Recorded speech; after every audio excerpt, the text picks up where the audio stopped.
This is a little video about starting and stopping the live streaming portion of the worship service recording that we're making.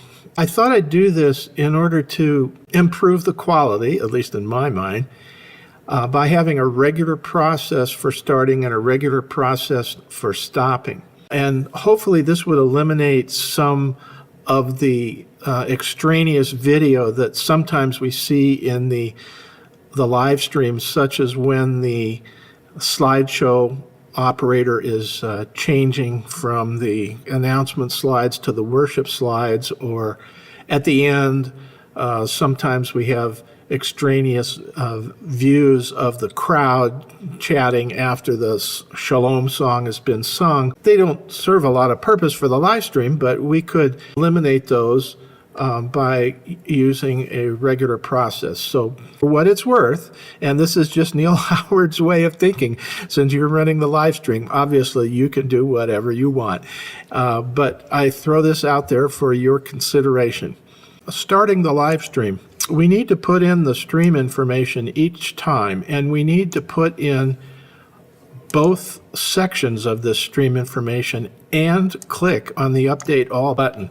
So test 2, I guess I've already run more than one test today, and it's the 26th of December. You can put whatever you want in either one of these fields, but they will appear in Facebook and in YouTube, whatever you type in here. So, make it good. Sunday 10:45 worship service, and then maybe the date or something like that. But fill out both of them and then click on Update All. Now, you notice that they disappear as soon as you click on Update All. And that's okay, they're in there. But if you don't put these in each time, it will use whatever's left over from the previous time, which may have been 2 weeks ago, 3 weeks ago, last week, and it'll have, the wrong dates and possibly a wrong description. And when that gets into Facebook and YouTube, it could confuse people who are going to Facebook and YouTube to look at our live streaming videos. So it's good to do this every single time you start the live stream. Fill in both and click the button. Okay, so the idea here is when we haven't started the live stream yet, but when we start the live stream, we'd like to have this music streaming and license notice.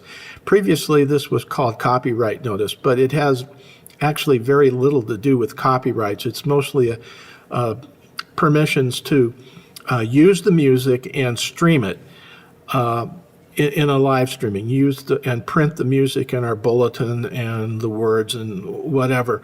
So what I am suggesting is that we start with this at the very beginning, and this will be the first thing that people see for several seconds when they are seeing the live stream start.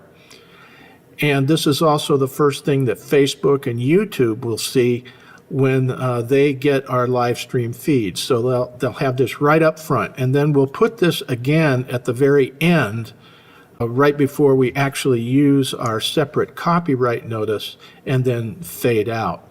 So anyway, okay, here we are. We're at the beginning of the service, and we're going to start to stream. So we've got the music streaming and license notice up, and we will start recording and start streaming, and we'll check these channels to see how we're doing.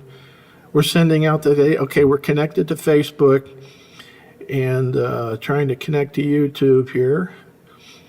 YouTube seems to take a little bit longer than Facebook. Okay, now we're connected to both YouTube and Facebook, and so we are streaming, and we're streaming this music streaming and licensing notice. This is the first thing they'll see, because it's what we got up there in OBS. So the next thing we do is, because the slideshow operator has started the announcement slides, we'll click right over to the live streaming worship service scene, in which camera 3, the slides, are playing. So it'll just go right in there. There's no slide startup, watching them, but of course you gotta make sure that they've got this thing running before you click over to it. So you can leave that music streaming and license notice up as long as you want to give them enough time to get camera 3 going with the announcement slides. Okay, and then the next thing that typically happens is that the service is about to start, and Peter or whoever is running the service is going to be up making some welcoming statement and maybe a few announcements, and then we're going to go into a prelude. So we just flip over to camera 1 and listen to Peter or Suzette, and they will welcome people to the service. At this point, whoever's operating the worship slides has a golden opportunity to change to the worship slides from the announcement slides. Peter has finished the welcome, and we've finished listening to the prelude, and now we're going into the worship slides so we can actually cut over to what the slide operator has done. With the worship slides going, and now we're just sort of working our way through the service between the different cameras and whatever is happening and the different scenes. We'll have, communion. We'll have this view of people taking communion, and the camera operator will adjust all that. Okay, at some point we will get to the actual end of the service. We'll typically be singing the Shalom song after the last hymn and the dismissal. So we'll pop up the Shalom banner at the end. During this time, people will be singing the Shalom song. And when this is over, the worship service is over. So there's really no need for any more audio or video, and we can go back to this music streaming and license notice. And I've got audio in here, so you can hear people in the background talking, and maybe I'll take that out. But they'll be seeing this on the live stream, and they'll know that we're about to end. Leave that up for 10 or 15 seconds. Hit it with the copyright notice. Notice we now have 2023 on there now.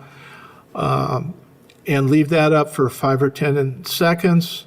And then the last thing would be just a fade to black.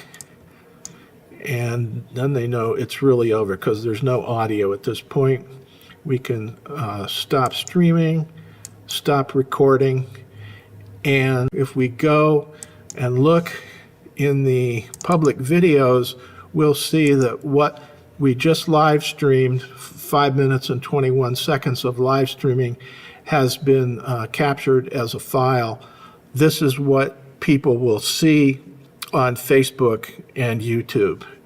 So that's my idea for starting and stopping the live streaming portion of the worship service.